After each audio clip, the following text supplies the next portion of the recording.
Assalamualaikum warahmatullahi wabarakatuh. Baiklah, di sini saya Beni Surya Ayuendra dengan NIM 2010932037. Pada kesempatan kali ini saya akan menjelaskan mengenai salah satu model yang ada pada pemodelan rantai pasok, yaitu supply chain, activity based costing, pricing, and earn value.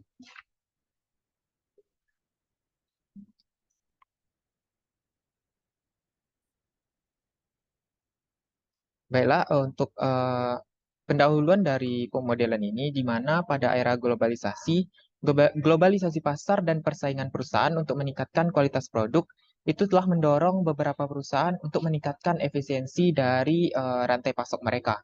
Nah, penerapan dari beberapa metode untuk mengalokasikan biaya berdasarkan aktivitas dapat menjadi cara yang tepat untuk mengurangi biaya dan menjadi penilaian kompetitif di pasar pada era sekarang ini.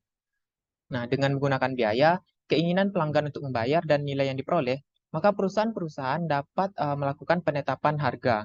Oleh karena itu, dilakukan pemodelan dengan activity based costing, di mana pemodelan ini menunjukkan bahwa aktivitas menghabiskan produk, aktivitas menghabiskan sumber daya, dan juga biaya itu menghabiskan sumber daya. Di mana studi ini mempertimbangkan biaya aktivitas untuk rantai pasok 3 lapis atau multi-layer, mulai dari pemasok, produsen, hingga ke pelanggan atau customer. Dalam pemodelan activity based costing terdapat beberapa cost yang perlu diketahui. Yang pertama, cost of manpower, di mana merupakan biaya tenaga kerja. Yang kedua itu cost of production, yang merupakan biaya produksi termasuk semua biaya yang timbul ketika dilakukan kegiatan produksi.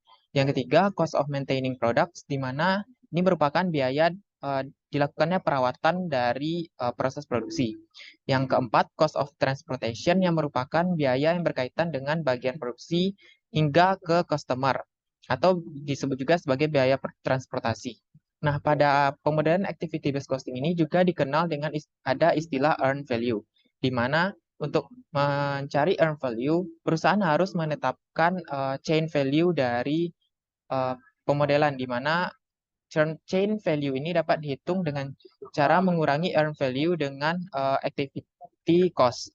Nah, di mana chain value persentase dari chain value ini dapat dihitung dengan CV dibagi dengan earn value. Pricing and revenue optimization atau ruang lingkupnya yaitu menetapkan dan memperbarui harga untuk setiap kombinasi produk, segmen pelanggan, dan juga saluran distribusi. Tujuan dalam PRO adalah untuk memberikan harga sesuai, dan PRO juga bertanggung jawab dalam memperbarui harga di pasar. Dalam pricing model terdapat istilah willingness to pay, di mana untuk menghitung willingness to pay ini dilakukan dengan mengintegralkan WX, di mana untuk willingness to pay ini berbeda untuk setiap pelanggan. Nah, dari willingness to pay ini dapat dihitung fungsi respon harga dengan cara mengalihkannya dengan permintaan maksimum atau D.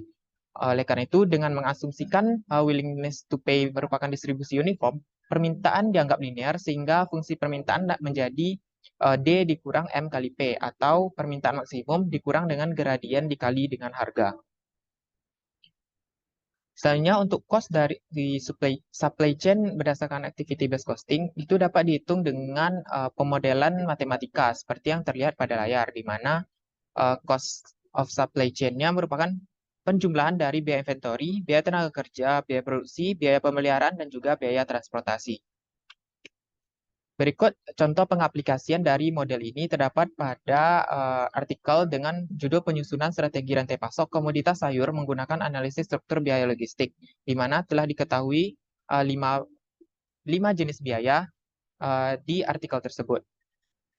Berdasarkan biaya-biaya yang telah diketahui tersebut dan juga untuk rincian biaya dapat dilihat pada slide, maka selanjutnya dilakukan pemodelan matematika untuk menghitung cost of supply chain, sehingga didapatkan nilainya yaitu 7.635,67. Perhitungan ini menggunakan model matematika cost of supply chain yang sudah dijelaskan tadi. Baiklah, sekian penjelasan saya mengenai pemodelan activity based costing, pricing, and earn value. Terima kasih atas perhatiannya. Semoga dapat membantu. Assalamualaikum warahmatullahi wabarakatuh.